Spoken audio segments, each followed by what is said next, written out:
September 2019, one of the most anticipated IPOs in Wall Street history. 3 weeks away. The company? WeWork. The valuation? $47 billion.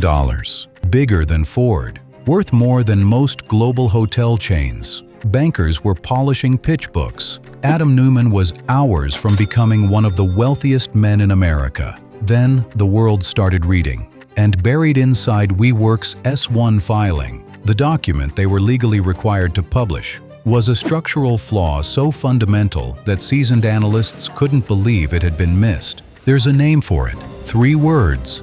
An asset-liability mismatch. I'm going to show you exactly what that means. And once you understand it, you'll never look at a high-growth startup or a company calling itself an AI business the same way again. 6 weeks after that, S1 dropped. The IPO was dead.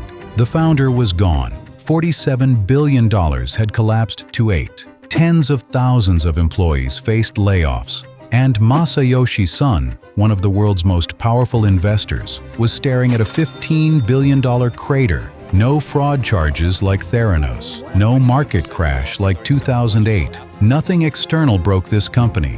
WeWork simply had to tell the truth. And for founders, investors, and anyone who's ever believed in something, the truth was far more terrifying than the fiction, because this collapse didn't start in 2019. It was engineered years earlier, and the blueprint they used to build it, it's still being used today. This is the anatomy of a collapse. To understand WeWork's rise, you have to understand the man at its center, because everything that followed came from him. In 2010, the traditional office was dying, the gig economy was exploding, and Adam Neumann, a charismatic, larger-than-life Israeli entrepreneur, saw a gap. But he didn't just open a real estate company. He built a religion. Neumann grew up on a communal kibbutz in Israel. Shared spaces, shared meals, shared purpose. He transplanted that DNA directly into his product. Walk into a WeWork and you felt it. Exposed brick, communal tables, free beer on tap, the hum of hustle culture. Neumann wasn't selling square footage. He was selling belonging, and that distinction would become incredibly expensive. His charisma was his superpower. He walked barefoot through meetings, surfed before sunrise, and talked about elevating the world's collaborative consciousness. It should have sounded ridiculous. Instead, it made him a billionaire. And more importantly, it made people stop asking questions. He didn't just convince small-time VCs. He convinced the titans: Benchmark Capital, Goldman Sachs, JP Morgan Chase, T. Rowe Price. In 2017, Masayoshi Son, the head of SoftBank's $100 billion vision fund, sat down with Neumann for a meeting that would change everything. It lasted less than 30 minutes. Some say 12 minutes precisely. Son reportedly told Neumann, "In a fight, I want crazy. You are not crazy enough."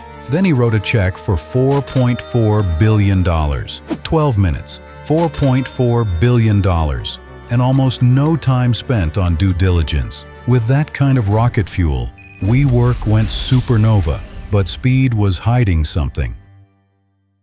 Here's where the math gets ugly, and where the entire $47 billion story starts to break. WeWork's $47 billion valuation relied on one critical lie: that WeWork was a technology company. In Silicon Valley, tech means high margins and infinite scalability. Software scales with zero marginal cost. Real estate is the opposite: slow, expensive, physical. Neumann needed the tech label, because tech companies trade at tech multiples. Real estate companies trade at real estate multiples. The difference? Tens of billions of dollars, and everything depended on investors believing that story. WeWork was not a tech company, and internally, many people already knew it. Neumann was a landlord with a branding budget. They had hundreds of locations across more than 100 cities. He insisted WeWork was a physical social network. They used data analytics to track how people moved through offices. Neumann didn't want to be a landlord. He wanted to be a visionary. So WeWork rebranded as the We Company, expanding into We Live and We Grow. Each new idea pushed the story further, and the fundamentals further out of sight. The tech label was a costume, and while they dressed like Google, they spent like a drunken sailor with a corporate card. The company bought a $60 million Gulfstream G650 private jet. The same year it lost nearly $2 billion. Neumann trademarked the word "we," then charged his own company $5.9 million to use it. He personally owned buildings and collected rent from WeWork as his own landlord. But the lifestyle wasn't the problem. The math was. And almost nobody was looking closely enough at it. And the math was terrifying.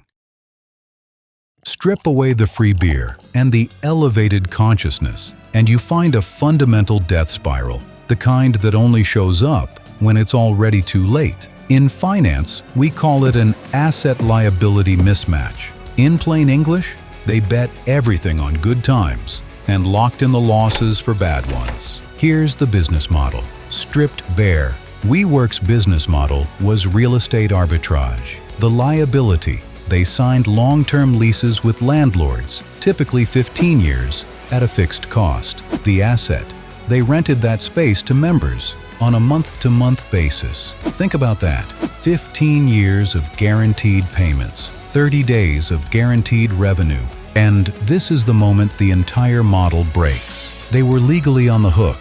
No escape clause, no safety net. And here's the part that never makes the headlines. This wasn't an oversight.